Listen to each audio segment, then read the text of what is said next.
Shalom. Tuhan memberkati kita semua pada hari ini. Dan saudara tetap ada dalam semangat, dalam kapasitas yang luar biasa. Itu semua karena anugerah Tuhan.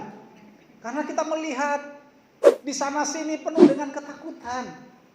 Karena memang iblis membuat sedemikian rupa supaya kita mengalami yang namanya cemas dan takut. Sampai harus datang beribadah pun harus takut. Saya melihat beberapa tempat begitu mengerikan. Di beberapa daerah di kota di Jawa Tengah ini. Saudara lihat sampai keluar di broadcast demikian kan. Betapa mengerikan. Satu kampung semuanya kena COVID. Ini satu kota. Dan angka tertinggi itu ada di Kudus dan Kabupaten Kudus dan di mana-mana. Tapi saudara mendapat anugerah Tuhan. Kota Semarang kemarin, Kabupaten Semarang apa Kota Semarang yang terbanyak 476 kasus. Nah, saudara ada di antara kita. Kita ada di antara mereka maksudnya. Tapi saudara lihat pertolongan Tuhan begitu nyata asalkan kita berjalan terus menurut cara dan keinginan Tuhan. Karena perjalanan ini adalah sebuah perlombaan. Perjalanan kita ini adalah perjuangan iman.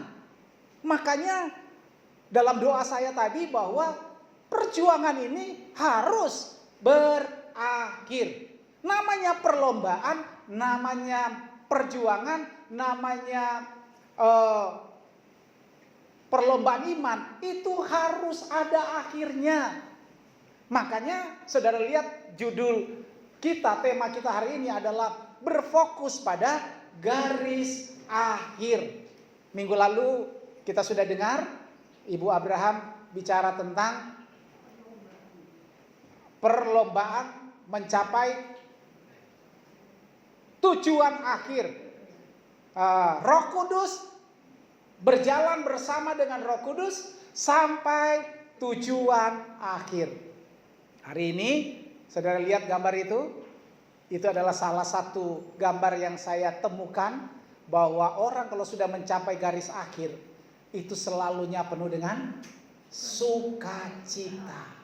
Dan orang sukacita itu selalu ekspresinya dengan mimik yang seperti itu. Aduh, angkat tangan, aku menjadi pemenang.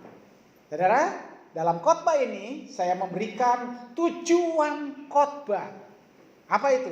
Tujuan khotbah kita hari ini adalah tanggalkan segala beban yang menjadi penghambat dalam perlombaan iman kita.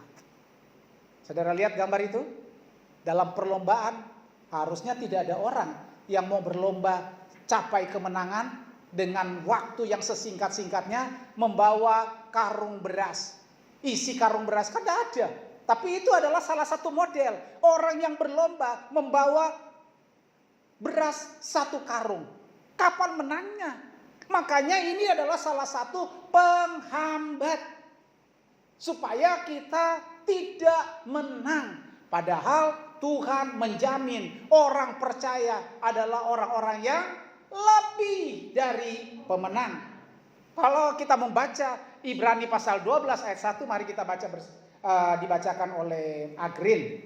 Karena kita mempunyai banyak saksi, bagaikan awan yang mengelilingi kita, marilah kita menanggalkan semua beban dan dosa yang begitu merintangi kita, dan berlomba dengan tekun dalam perlombaan yang diwajibkan bagi kita. Iya, marilah kita dalam perlombaan ini menanggalkan semua beban dan dosa yang merintangi. Jadi perlombaan iman ini yang merintangi itu beban dan dosa, Bapak Ibu Saudara sekalian.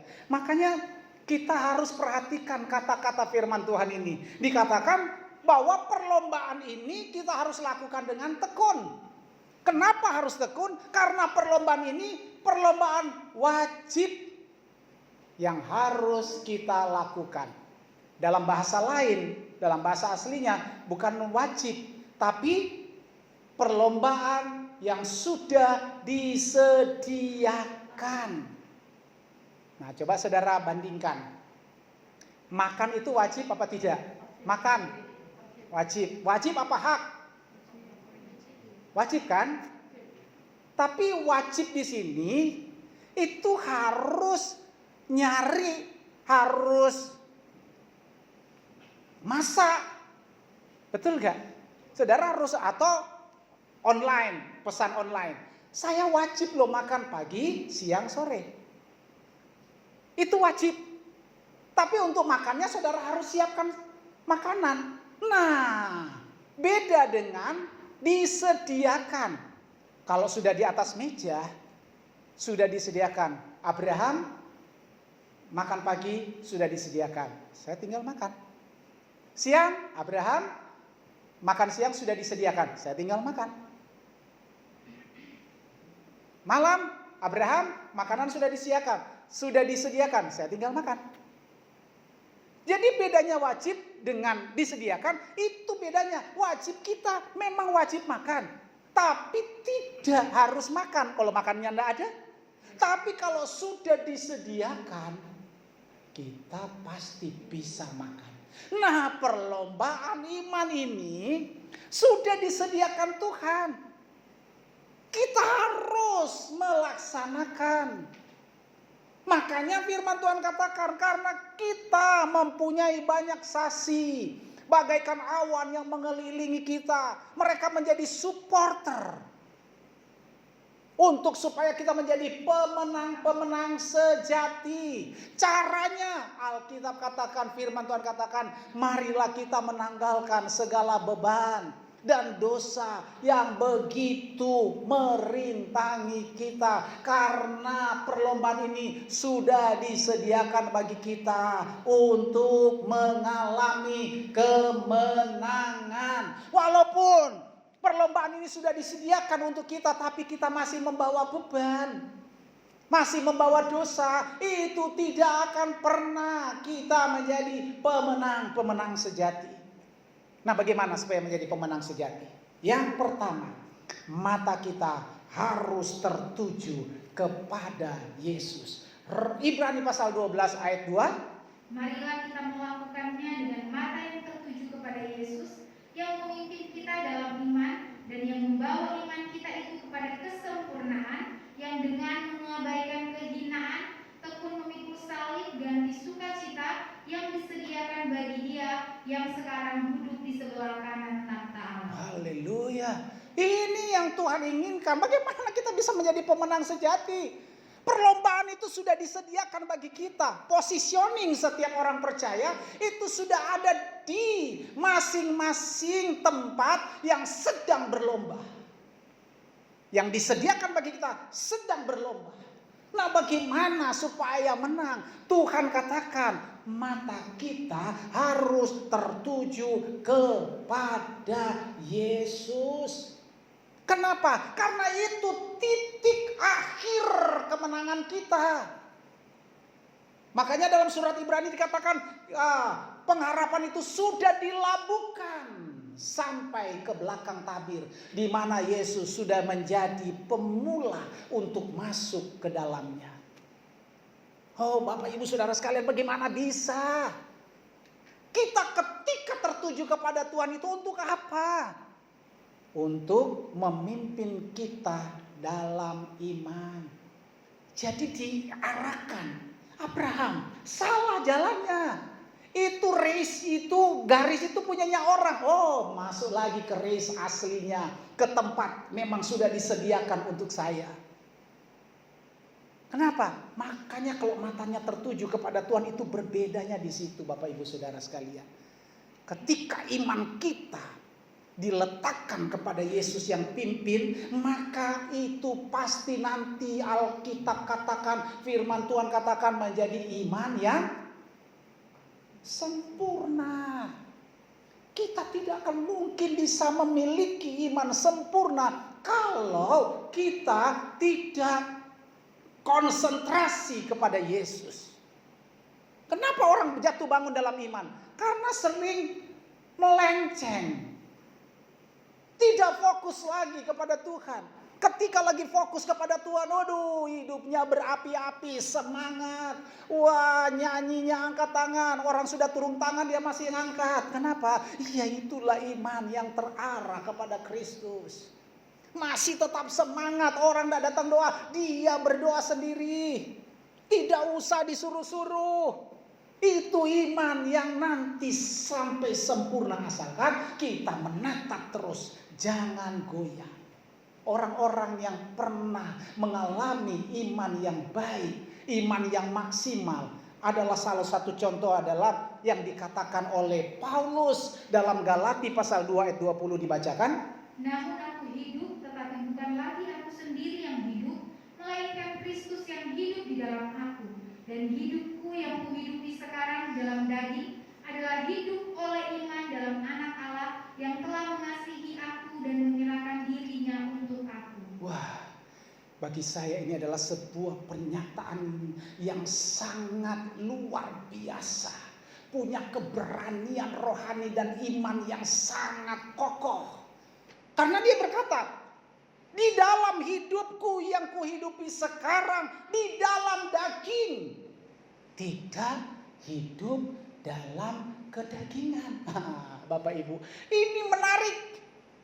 Ini yang menarik, kenapa? Karena dia punya pernyataan yang sangat terbuka bahwa aku ini belum sempurna, tapi aku masih hidup dalam daging. Tetapi aku hidup bukan dari daging, tapi aku hidup dari iman Anak Allah. Kalau sudah begini, tentunya harus ada contoh dong. Waduh, Bapak Ibu Saudara sekalian, ini yang kita perlu. Dan Paulus memberikan contoh di dalam surat 2 Korintus, bahwa dia telah mengalami penderitaan yang sangat mengerikan. Dia berkata, aku dicambuk sampai 5 kali, 40 kurang 1. Aku masuk penjara. Aku di laut mengalami bahaya. Aku di padang gurun mengalami bahaya. Aku di rumah, di mana saja, di jalan, aku mengalami bahaya maut. Kemanapun aku pergi, tidak ada tempat bagi Paulus untuk istirahat. Karena di mana-mana diancam. Diancam oleh manusia, diancam oleh binatang, diancam oleh alam. Mengerikan hidup ini. Tetapi kenapa dia bisa bertahan? Karena dia hidup dari iman Anak Allah. Tadi pagi saya sudah berkata, saya kalau melihat ini sangat menggugah hidup saya. Karena saya mempertanyakan kepada Tuhan, dengan kualitas iman yang saya punya, dengan lamanya waktu saya percaya kepada Tuhan, dengan setianya saya melayani Tuhan, sudahkah saya memiliki iman berkualitas seperti ini? Iman dari Anak Allah. Aku hidup, tapi bukan lagi aku hidup. Bukan untuk diriku sendiri. Tapi aku hidup itu karena Kristus ada di dalam aku. Wah, ini jadi artinya begini. Abraham boleh tampil secara physically seperti ini. Tapi waktu ngomongnya suara Kristus. Bertindak Kristus. Kenapa? Karena ini yang Paulus katakan, bahwa di dalam hidupku sekarang di dalam daging, itu aku hidup dari iman Anak Allah. Apa itu iman Anak Allah? Adalah walaupun menderita, aku tetap rela. Walaupun berkorban, aku tetap rela. Why? Karena aku lihat sebentar lagi aku akan duduk di sebelah kanan Allah Bapa, dipermuliakan oleh Bapa. menjadi raja di atas segala raja. Itu adalah tujuan akhir dan kita harus terus menatap itu. Harus memandang dengan mata iman kita. Sebentar lagi hal yang sama akan terjadi. Dan bagaimana sampai orang Kristen bisa rontok imannya? Perhatikan ini. Filipi pasal 3 ayat 19. Kesudahan mereka ialah kebinasaan, Tuhan mereka ialah perut mereka, kemuliaan mereka ialah aib mereka, pikiran mereka semata-mata tertuju kepada perkara duniawi. Jadi saudara lihat, perjalanan iman kita tidak tergantung dari berapa lamanya saudara jadi orang beriman. Perjalanan iman kita dalam perlombaan tidak tergantung hebatnya saudara berdoa. Tetapi perjalanan iman kita, apakah kita masih menggunakan pikiran kita semata-mata tertuju pada perkara-perkara duniawi. Kalau kita masih orientasinya perkara duniawi, inilah yang menjadi penghambat perjalanan kita untuk mengalami kemenangan. Makanya tadi gambar yang saya tampilkan kepada saudara. Ada orang sudah masuk dalam perlombaan yang sudah disediakan oleh Tuhan. Tapi beban dan dosa masih dipikul. Ini yang saya katakan menurut firman Tuhan menghambat perjalanan iman kita, Bapak Ibu Saudara. Kita harus, Alkitab katakan, tanggalkan, artinya lepaskan. Saudara pernah menyanyi lagu ini kan? Tanggalkan segala beban dan dosa yang merintangi, berlari pada tujuan panggilan surgawi. Tanggalkan. Mungkin saudara tanya, apa yang mana yang kita harus tanggalkan? Nyari. Saya waktu dikasih tahu sama pendeta senior saya, Abraham, mungkin masih ada hal-hal yang tersembunyi, yang masih tersimpan di bagian dalam hatimu. Aku sampai nyari-nyari loh, Tuhan, apalagi toh kesalahanku yang belum aku bikin pengakuan. Aku nyari satu persatu. Ketika aku ketemukan, aku bilang, ini aku harus selesaikan, walaupun korban. Saudara, mungkin ini bagi saudara ini perbuatan bodoh bagi manusia, tapi bagi saya baik bagi Tuhan. Saya akhirnya memutuskan mengundurkan diri dari program S2. Kenapa? Karena saya pikir, Abraham, yuk mau dapat gelar itu karena apa? Perbaiki motivasimu. Padahal nilai saya itu sudah mau berakhir, mata kuliah sudah mau habis. Dan tidak ada amin. Itu yang saya lihat. Tidak ada B. Tidak ada amin. Semuanya A. Apakah Abraham, you mau berhenti? Saya pikir perbaiki motivasimu. Karena ini salah satu beban.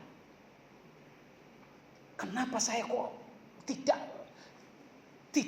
hebat melayani Tuhan, merasa belum maksimal, ada beban. Saya keluarkan lagi, ada apa? Kamu ada mungkin sesuatu pada seseorang, saya nyari Tuhan siapa? Pendeta senior saya katakan, coba pendeta siapa yang ada yang kamu lihat perlu diperbaiki. Saya lihat-lihat, aduh apa yang ada pendeta yang sudah mati atau yang mana? Saya ketemu, ya ini ada pendeta yang saya perlu perbaiki. Waktu saya bicarakan tentang isi hati saya ingin memperbaiki di hadapan Tuhan. Semuanya Tuhan ungkapkan. Ternyata berbeda hasilnya. Saya mengungkapkan isi hati saya untuk supaya selesai. Wah, ternyata luar biasa. Pokoknya luar biasa. Dan saya minta sama Tuhan, Tuhan ungkapkan supaya saya tetap ada di track perlombaan yang sudah disiapkan untuk saya. Salah satu yang kita perlu belajar, kalau kita terus mata rohani kita tertuju kepada Yesus, ini adalah contoh yang luar biasa iman dari seorang Stefanus. Kisah pasal 7 ayat 55 sampai 56. Tetapi Stefanus yang penuh dengan Roh Kudus menatap ke langit lalu melihat kemuliaan Allah dan Yesus berdiri di sebelah kanan Allah. Lalu katanya, sungguh aku melihat langit terbuka dan Anak Manusia berdiri di sebelah kanan Allah. Ya, ini adalah sebuah pengalaman seseorang bisa menatap Yesus di dalam kemuliaan, dalam memakai tubuh jasmani. Tetapi orang yang punya iman berkualitas dari Yesus itu pasti bisa melihat sesuatu yang akan datang, yang sudah menjadi miliknya. Stefanus ini bukan dalam keadaan happy-happy. Ketika dia melihat kemuliaan, Yesus berdiri di sebelah kanan Allah. Bukan dia lagi minum kopi. Bukan dia dalam keadaan harta yang banyak. Bukan dia dalam keadaan yang begitu prima kondisinya. Tetapi dia di dalam keadaan yang tertekan sambil dilempar batu. Ini sedang mengalami penderitaan yang bukan penderitaan kecil. Yang cuma digosek orang, yang cuma dicolek orang, yang cuma diganggu pikiran oleh orang. Ini fisikalinya sedang terancam musnah. Saya membayangkan dia mungkin lagi dalam keadaan dilempar batu. Duk. Dia lihat, batu kalau cuma membuat kepalaku pecah. Sana aku sudah lihat, tempatku luar biasa. Itu finish saya di situ. Jadi kalau saudara mengalami penderitaan, belum sampai berdarah begini, sudah mundur, sudah loyo, sudah ngambekan. Saya bilang ini iman parah. Iman yang berkualitas itu, yang model begini. Melihat sesungguhnya aku ada di satu pihak yang sedang memberikan hiburan yang luar biasa. Apa iman dari bukti dari iman yang berkualitas seperti Stefanus? Perhatikan ayat 59.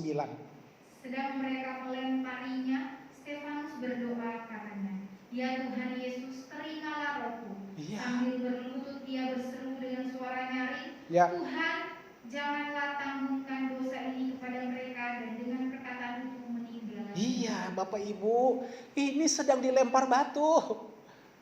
Waktu mereka lempar batu kecil, cuman benjot. Atau mulai besar, mulai terbelah. Apa yang dia katakan dalam penderitaan itu? Dia tidak bilang, Tuhan musnahkan mereka. Tuhan habisi mereka. Dia tidak berteriak kepada pemerintah. Dia tidak berteriak kepada orang-orang di sekitarnya. Tolong, aku mau dibunuh. Orang koyo ngono. Bukti dari iman yang sempurna. Perkataannya berbeda. Ya Tuhan, terimalah rohku. Kenapa? Karena sudah melihat finish garis yang akan menyelesaikan perjalanan imannya. Bukti yang sangat luar biasa yang dimiliki oleh orang yang punya iman sempurna. Ayat 60. Sambil berlutut ia berseru dengan suara nyaring, Tuhan, janganlah janganlah tanggungkan dosa ini kepada mereka. Sudah pasti itu dosa. Hukum dunia pun itu dosa. Membunuh orang kok. Tapi ada seorang yang punya kualitas iman yang masih bisa menyerukan, Tuhan, janganlah tanggungkan dosa ini kepada mereka. Ini kualitas iman yang luar biasa. Pertanyaannya, kok bisa? Kalau kita lihat secara iman, ya karena memang dia sudah lihat sebentar lagi dia mati dan dijamin kok hidupnya. Tetapi latar belakangnya yang kita harus nyari. Bukan ujungnya doang. Saudara kalau sudah mau dekat mati terus sudah lihat sorga terbuka untuk kita. Ya siapa yang mau kepengen tinggal di dunia lagi dalam keadaan menderita? Benar gak? Apalagi istrinya berat koyo ngono. Suami ini wah apa meneh. Hidup mati sungkan hidup enggan, mati ora gelem. Itu namanya menderita koyo ngemut silet. Orang hidup ngemut silet itu ora ono bahagia-bahagiane. Kalau sudah begini biasanya ngomongnya apa? Mati wae. Lebih baik aku mati. Kalau sudah lihat sesuatu yang menarik, apalagi dijamin, orang lebih cepat minta, angkat aku Tuhan. Tapi Stefanus berbeda. Ketika dia lihat sebentar lagi dia finishing well, sebentar lagi dia finish terbaik dalam hidupnya, langsung ketemu Tuhan. Apa yang dia bilang? Tuhan, janganlah tanggungkan dosa ini kepada mereka. Sudah mau mati masih menitipkan hal yang baik. Ini yang saya kasih tahu saudara. Saya lagi belajar. Ini benar-benar saya lagi belajar. Tuhan tolong Tuhan. Persoalan-persoalan yang saya hadapi, ternyata persiapan saya untuk khotbah ini sebelum persoalan saya datang. Sebelum, karena saya siapkan ini mulai dari hari Selasa. Mulai datang persoalan itu hari Kamis. Jumat saya sudah tidak bisa tidur. Sabtu roto angel. Tadi malam pulas. Justru kalau pulas begitu bangunnya angel. Tapi aku bilang ini biasa pertemuan saya dengan Tuhan. Jam 5 kurang seperempat. Jam 5 kurang seperempat. Terus aku bilang, Tuhan aku tak tidur 5 menit ya. Bangun pas 5 kurang 10 menit. Langsung aku langsung bersyukur. Terima kasih Tuhan. Rasanya kalau sudah begitu, yang begini nih persoalan bisa hilang. Makanya saya mau katakan saudara, kenapa?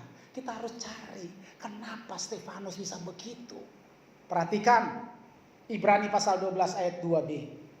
Ia harus mengabaikan kehinaan, tekun memikul salib, ganti sukacita yang disediakan bagi dia yang sekarang duduk di sebelah kanan takhta Allah. Jadi saya bilang ini pengalaman iman Yesus yang dicontoh habis-habisan. Diambil, dikeroak sama yang namanya Stefanus 100%. Apa yang dialami Yesus? Ia harus mengabaikan kehinaan, tekun mikul salib, ganti sukacita. Jadi waktu dia lagi menderita, ketika lagi pikul salib, oh itu bukan lagi keadaan punggungnya bagus, punggungnya sehat, dia lagi kuat. Semalam tidak tidur, disiksa, dianiaya, dihajar punggungnya sampai berdarah-darah, hancur, berantakan. Tapi dia tekun pikul salib. Kenapa? Alkitab katakan diganti dengan sukacita. Sukacita yang bagaimana yang akan dia terima? Yang disediakan oleh Bapa. Untuk apa? Mengalami pengalaman kemuliaan bersama dengan Bapa. Apa modelnya? Duduk di sebelah kanan takhta Allah. Ini yang dilihat oleh Stefanus. Ini yang dilihat oleh Stefanus. Oh, Yesus, engkau yang menderita begitu hebat, ternyata diganti dengan sukacita yang begitu. Aku mau pengalaman yang sama. Kita akan mengalami penderitaan, belum sampai menderita kan Bapak Ibu? Belum sampai berdarah-darah kan? Belum kan? Belum ada yang matanya cuil siji kan? Belum ada yang telinganya rontok satu kan? Stefanus ini lagi berdarah, lagi terbelah kepalanya. Kenapa? Saya melihat ilustrasi gambarnya. Batunya bukan kerikil, batu-batu pecah yang begitu gede ditimpukan.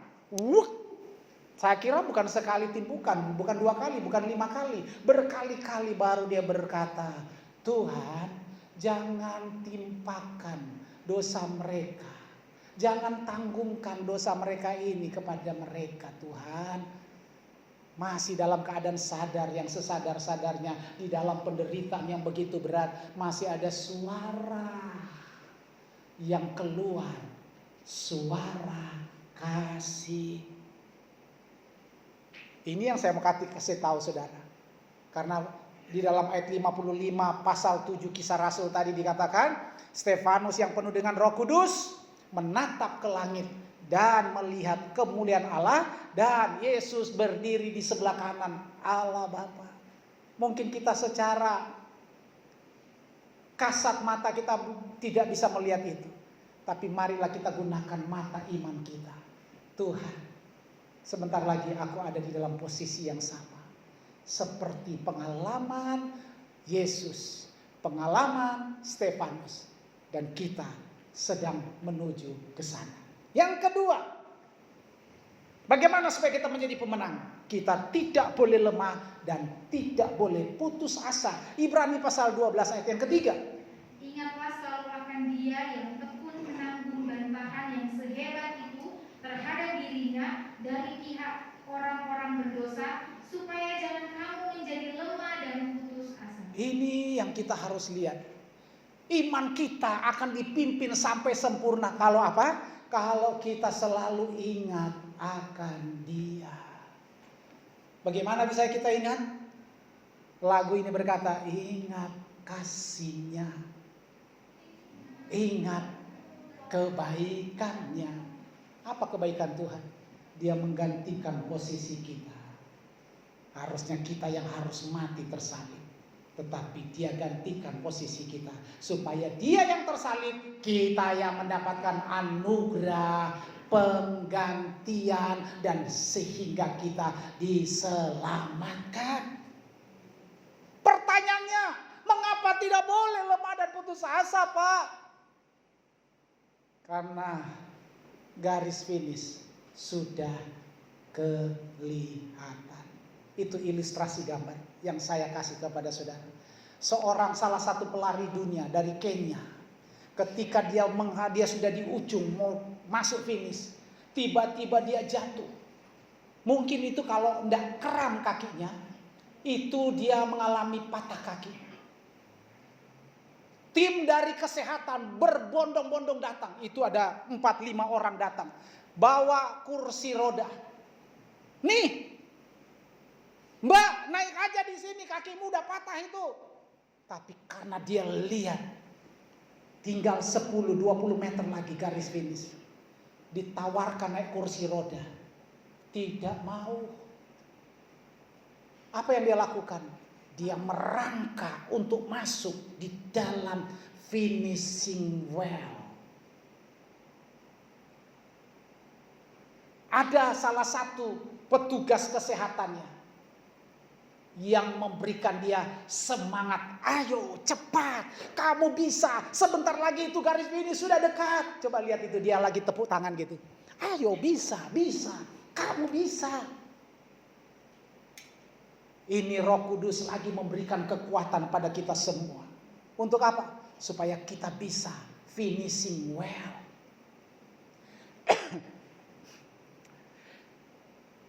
Ini yang dialami oleh Yosua.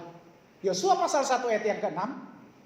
Kuatkan dan teguhkanlah hatimu, sebab engkaulah yang akan memimpin bangsa ini memiliki negeri yang kujanjikan, dengan bersumpah kepada nenek moyang mereka untuk diberikan kepada mereka. Iya, pada ayat 2 dikatakan mereka tuh sudah berada di depan Sungai Yordan. Sungai Yordan itu adalah garis finish. Kamu harus lewatin garis finish baru bisa masuk tanah perjanjian yang dijanjikan oleh Tuhan.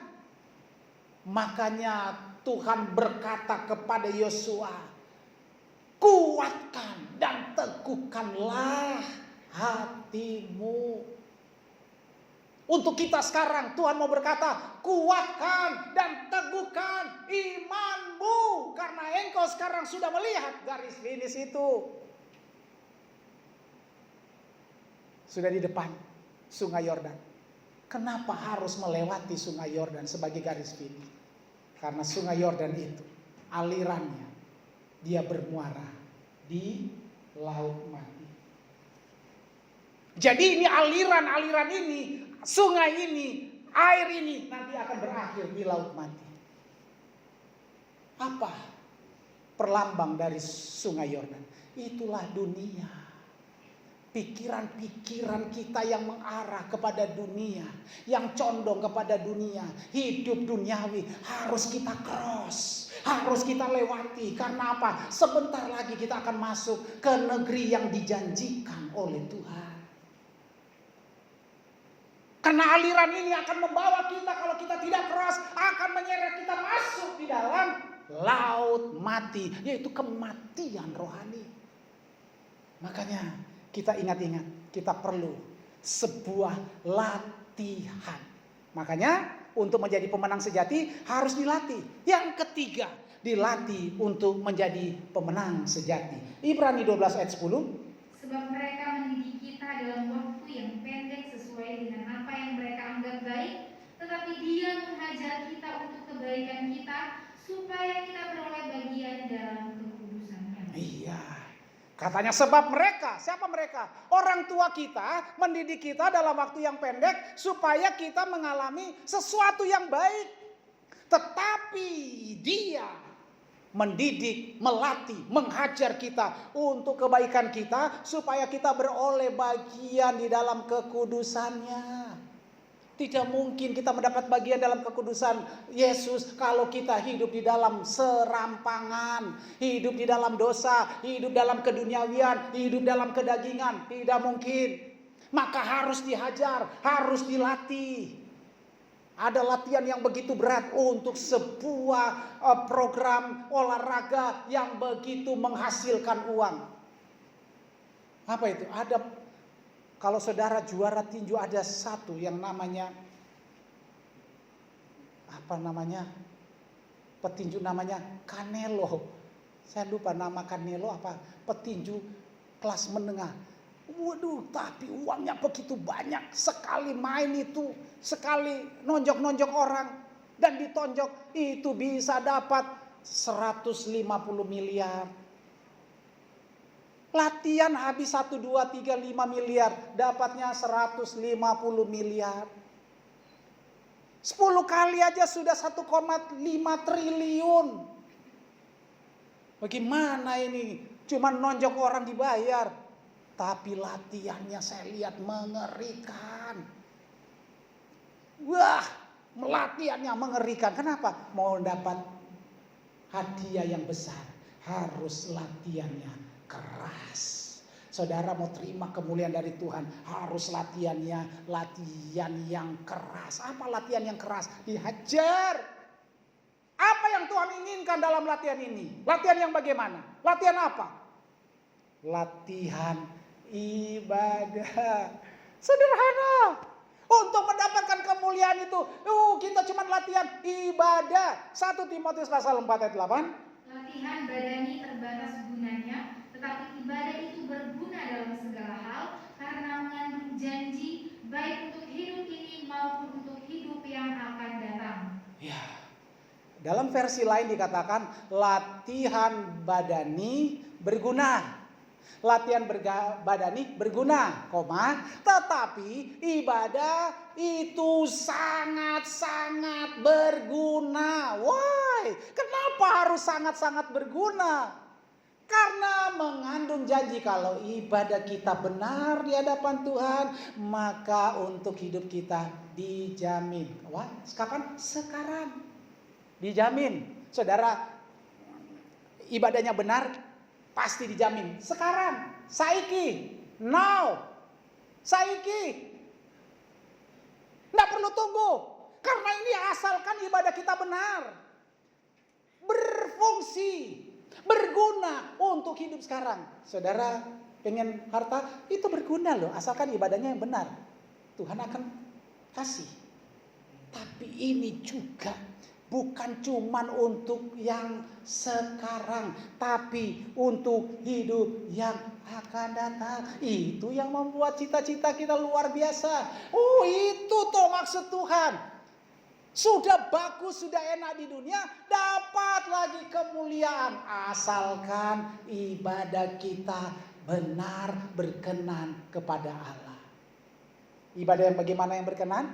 Ibrani 12 ayat 28. Jadi, karena kita menerima kerajaan yang tidak tergoncangkan, marilah kita mengucap syukur dan beribadah kepada Allah menurut cara yang berkenan kepadanya dengan hormat dan takut. Oh, itu rahasianya. Itu rahasianya, Bapak Ibu. Kenapa kita dituntut beribadah dengan benar dan berkenan? Karena berguna untuk sekarang ini dan juga berguna untuk yang akan datang. Katakan amin. Lebih keras. Amin. Saudara mau olahraga saja atau ibadah saja? Saya ini sampai berkali-kali baca artikel. Kalau cuman minum obat terus segar-segar, tapi kalau tidak tambah olahraga, itu pasti akan banyak sakit-sakitan. Sampai saya usahakan dalam keadaan tubuh yang lemah, saya coba jalan. Baru jalan keliling kompleks rumah, baru sekali putar, saya sudah rasa ambekan wis ra enak. Piye carane mau sehat wong model jalannya wis koyo ngene, ora enak, terus kapan sehatnya? Katanya suruh olahraga. Baca ternyata Alkitab ini. Sakit-sakitan rapopo asalkan ibadahmu benar. Maka berguna untuk jasmanimu, berguna untuk rohanimu, berguna untuk sekarang, berguna untuk yang akan datang. Makanya saya lihat orang tua saya sampai umur 92, 93 mau dekat mau baru dia meninggal. Nggak pernah olahraga. Uripe cuman ibadah, baca Alkitab, doa. Tapi pikir-pikir ngene bisa umur 93 ngapain pakai olahraga? Ada orang yang olahraganya bagus-bagus baru umur 50 wes. Bahasa Ibrani bilang timade. Timade artinya apa? Mati. Tapi bahasa Ibrani yang enggak asli loh. Itu bahasa Ibrani dari Sangir Talaut. Timade.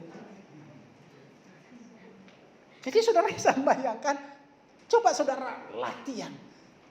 Asalkan ibadahnya berkenan menurut cara yang berkenan dari Allah. Maka itu harus dengan hormat dan takut.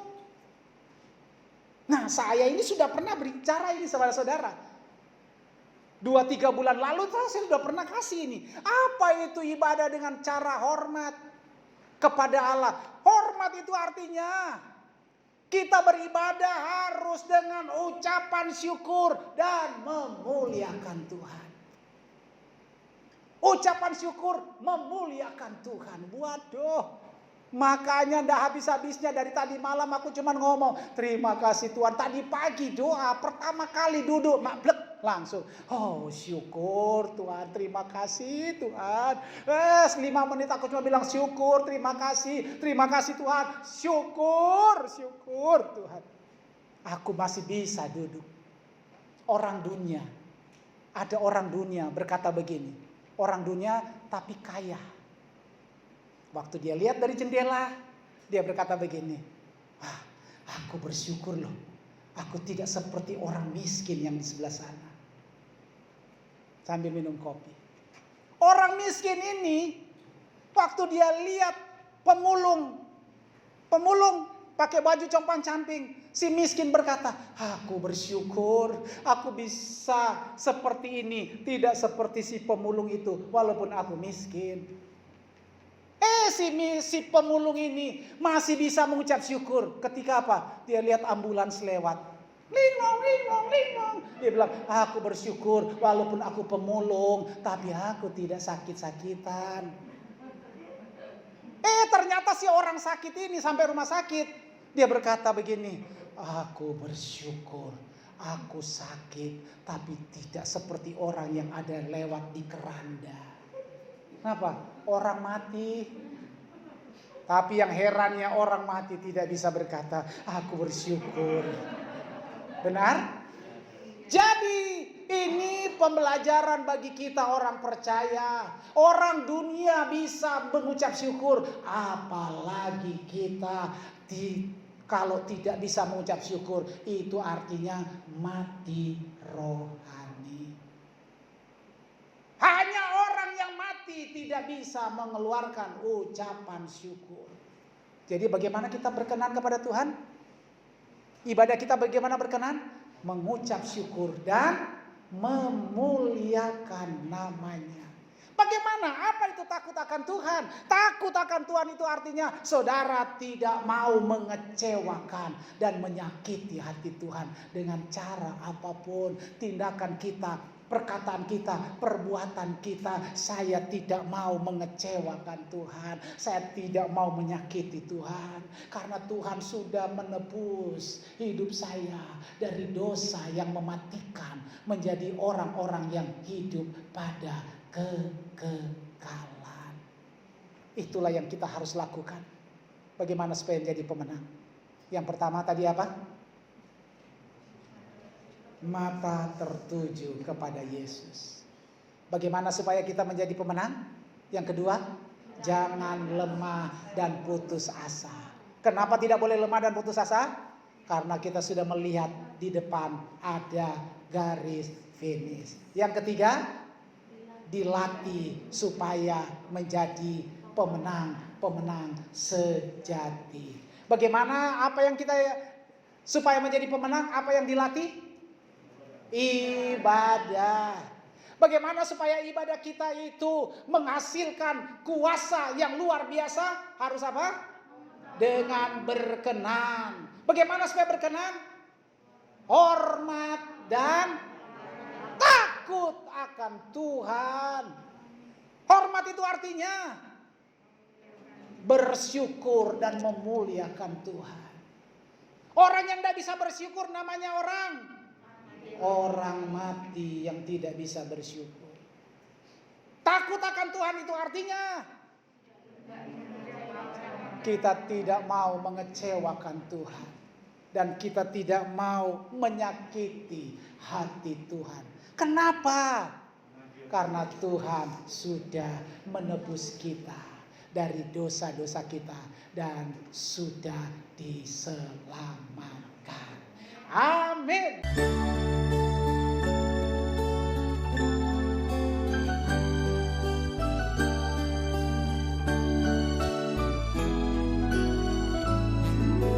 Shalom, shalom.